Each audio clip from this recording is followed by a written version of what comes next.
So I've worked in the corporate responsibility and diversity inclusion space for some time now, and when I was considering a new role about 3 years ago, I wanted to try and find an organisation that would give me the opportunity to sort of develop my skill set, but also was an organisation that I felt took this stuff seriously. The culture here is very open, and I think for diversity inclusion to work, it has to be. And I think there is a definite sense here that you can be yourself, and I think importantly that's what we all need to be at work.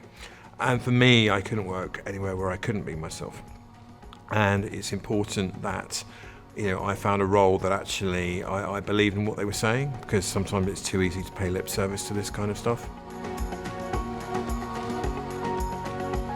Diversity inclusion is important to me because when I first went out to work, I found it a struggle to fit into the culture where I worked. I didn't go to university. I've got 2 fairly average A-levels. I'm gay. When I first started out at work, I wasn't actually out.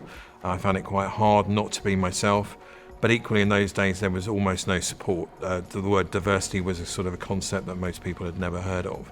And for me, it's important as I've got older and my career is more established and I've got more comfortable in myself. For me, diversity inclusion is important because it is about creating an environment where everyone could be themselves. When I first started out at work, I couldn't be myself.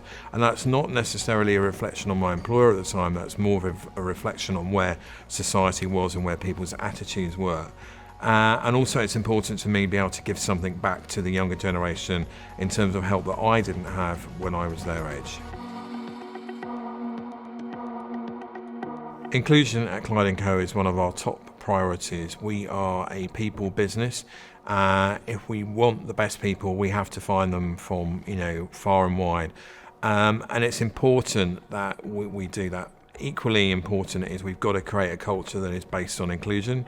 If we don't, people will not be themselves, they will not be as productive. More importantly, we will not meet our clients' expectations in this area. And if we are to be a successful, modern, international law firm, we need as inclusive workforce as we can, and we need to make that culture inclusive in order to be a better business. I think employers need to be doing more of what they're already doing. I think there is a danger sometimes with diversity inclusion that you take your foot off the pedal because you think you've done a number of initiatives and therefore that's it. But this is an ongoing process, it's an ongoing journey, and as diversity inclusion evolves, as will the areas of diversity inclusion we need to focus on. I think we particularly need to do more in the social mobility space. I think that, rightly or wrongly, there are still a lot of students that are put off applying simply because of their social background, and we need to do more to address that.